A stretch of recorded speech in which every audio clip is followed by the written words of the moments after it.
17 তারিখ এইচএস এর এক্সাম আর ফিজিক্সের এখন আলফা বিটার অঙ্ক করো নি। ভিডিওটা শেষ পর্যন্ত দেখো। দেখো, আলফা বিটার অঙ্ক করতে গেলে আলফা বিটাটা কি তা আগে জানতে হবে। I E equals to IC plus IB হয়। এমিটার কারেন্ট, কালেক্টর কারেন্ট আর বেস কারেন্ট।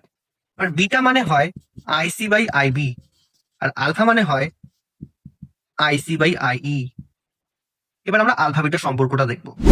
সম্পর্কটা দেখার কি আছে, সম্পর্কটা প্রতিষ্ঠাই করে দিই। I equals to IC plus IB আমরা জানি।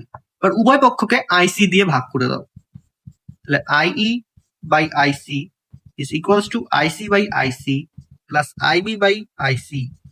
এবার আমরা একটু আগে কি দেখলাম, আইসি বাই আইই মানে আলফা, তার মানে আইই বাই আইসি মানে 1 by alpha, IC by IB মানে বিটা, তার মানে আইবি বাই আইসি মানে 1 বাই বিটা, তার মানে 1 by alpha equals to 1 plus 1 by beta. আর আলফা বিটার অঙ্ক দেখতে গেলে নিচের রিলেটেড ভিডিওতে ক্লিক করো।